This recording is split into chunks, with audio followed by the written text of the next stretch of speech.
صفات کمال کا بیان، متصفا بجمیع صفات الکمال منزہ من جمیع سمات النقص والزوال وهو خالق لجمیع المخلوقات عالم بجمیع المعلومات قادر علی جمیع الممکنات مرید لجمیع الکائنات حی سمیع بصیر۔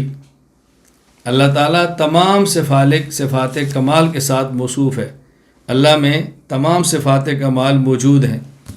اللہ تعالیٰ نقص اور زوال کی تمام علامات سے پاک ہے۔ اللہ تعالیٰ تمام مخلوقات کو پیدا کرنے والے ہیں۔ اللہ تعالیٰ تمام معلومات کو جاننے والے ہیں۔ اللہ تعالیٰ تمام ممکنات پر قادر ہیں۔ اللہ تعالیٰ تمام کائنات اللہ کے ارادے سے ہے۔ اللہ حی ہے، اللہ سمیع ہے، اللہ بصیر ہے۔ یہاں بات ذہن نشین فرما لیں کہ اللہ تعالیٰ کی جو صفات ہیں وہ دو قسم کی ہیں۔ اللہ تعالیٰ کی صفات دو قسم کی ہیں، صفات محکمہ اور صفات متشابہہ۔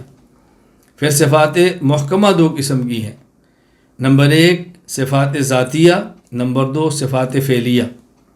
اور صفات متشابہہ یہ بھی دو قسم کی ہیں، نمبر 1 متشابہ من کل الوجوہ، نمبر 2 متشابہ من بعض الوجوہ۔ صفات متشابہات من کل الوجوہ کا معنی کہ ان غیر معلوم المعنی غیر معلوم المراد، لغوی معنی بھی معلوم نہ ہو، مراد شرعی بھی معلوم نہ ہو، جیسے الف لام میم، حروف مقطعات، یہ اللہ کی صفات ہیں چونکہ اللہ کا کلام ہے اور کلام اللہ کی صفت ہے۔ نمبر 2 متشابہ من بعض الوجوہ، لغوی معنی معلوم ہو، مراد شرعی معلوم نہ ہو، جس طرح یدن، عین، وجہ جو اللہ کے لیے استعمال ہوئے قرآن کریم میں کہ لغوی معنی معلوم ہے لیکن مراد شرعی معلوم نہیں۔ اور اللہ تعالیٰ کی جو صفات ذاتیہ ہیں، اللہ تعالیٰ کی صفات ذاتیہ وہ 7 ہیں۔ نمبر 1 حیات، نمبر 2 علم، نمبر 3 قدرت، نمبر 4 ارادہ، نمبر 5 سمع، نمبر 6 بصر بصیر، نمبر 7 کلام متکلم۔ یہ اللہ کی 7 صفات وہ ہیں جو صفات ذاتیہ ہیں۔